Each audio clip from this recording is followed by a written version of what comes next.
पवन उड़ाए, अब के बिछड़े कब मिलेंगे, दूर पड़ेंगे जाए। इन्हीं शब्दों के साथ उनके परिवार के लिए और आप दोनों की भावना को संयुक्त करते हुए मैं श्रद्धांजलि अर्पित करता हूं। ओम शांति।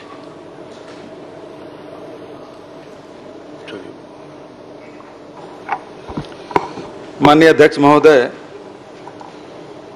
डॉक्टर मनमोहन सिंह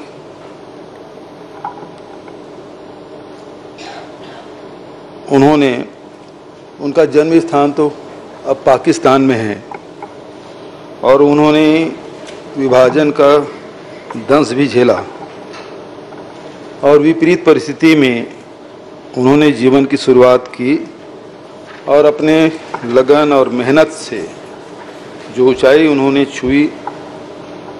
छुआ उन्होंने, उसका कोई मिसाल दूसरा नहीं मिलता।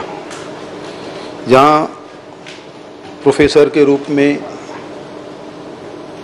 गवर्नर के रूप में और फिर वित्त मंत्री के रूप में जो उनका कार्यकाल रहा, खासकर वो दौर जब 91 से 96 जब वित्त मंत्री बने, उस समय उदारीकरण का उन्होंने जो शुरुआत की और नरसिम्हा राव जी का उन पर वरदहस्त था और उस समय जो उन्होंने उदारीकरण की नीति अपनाई, उसके बाद बहुत सारी सरकारें आई लेकिन उस नीति को बदल नहीं पाया।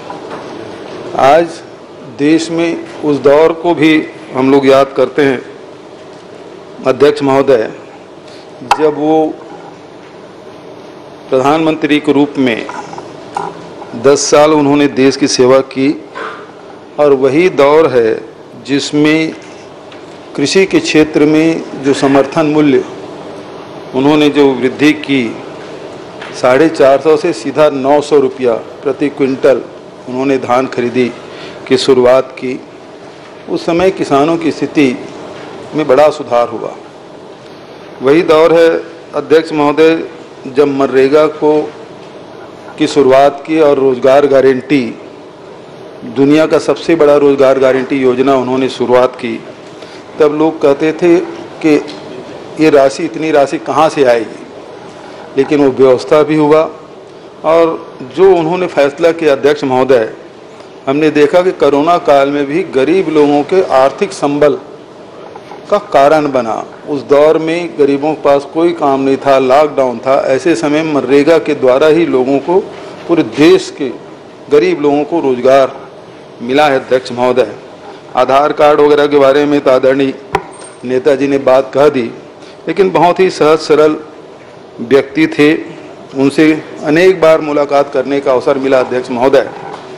जब मैं पहली बार विधायक बना और हमारे यहाँ हिम्मत स्टील फाउंड्री है जो इंदौर के बाद दूसरा फाउंड्री था, वो बंद हो गया था और उनसे चंदूलाल चंद्राकर जी ने समय दिलवाया। मैं वित्त मंत्री थे वो उस समय, और तब मैं उनसे मिलने गया और जब उनसे, हमारा डेलीगेशन बड़ा था क्योंकि उसमें मैनेजमेंट के लोग भी थे और यूनियन के लोग भी थे। तो सबसे पहले मुझे उन्होंने बधाई दी कि मैं पहली बार देख रहा हूं कि मैनेजमेंट के लोग भी और मजदूर लोग भी एक साथ आए, ये तो बहुत बड़ी बात है। लेकिन उन्होंने जब बात सुनी तो उन्होंने कहा इसमें मदद तो नहीं हो सकती, लेकिन आपके संतुष्टि के लिए जो आए हैं उनकी संतुष्टि के लिए मैं सभी को फ़ोन लगा देता हूँ। रिजर्व बैंक भी लगाया और दूसरे बैंकों में भी लगाया, जो संबंधित अधिकारी हैं उनसे भी बात की, लेकिन वो बात नहीं हुई। लेकिन उसकी विनम्रता इतनी अध्यक्ष महोदय कि हम लोगों को रिसीव करने दरवाजे तक भी आए और छोड़ने के लिए भी दरवाजे तक पहुँचे। वो विनम्रता उनकी थी और उतने बड़े पद में रहने के बावजूद भी उसमें कभी घमंड नहीं रहा। अध्यक्ष महोदय, उसकी आवाज़ धीमी थी लेकिन उसकी आवाज़ में मजबूती थी, ताकत थी, और जब वो बोलते थे पूरी दुनिया उन्हें ध्यान से सुनता था। तो एक अर्थशास्त्री के रूप में, प्रधानमंत्री के रूप में उन्होंने जो देश की सेवाएं की, उसके कभी कोई तुलना नहीं हो सकती।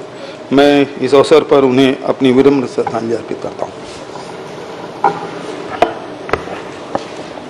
मैं सदन की ओर से शोकाकुल परिवार के प्रति हार्दिक संवेदना व्यक्त करता हूं। दिवंगत के सम्मान में अब सदन कुछ देर मौन धारण करेगा।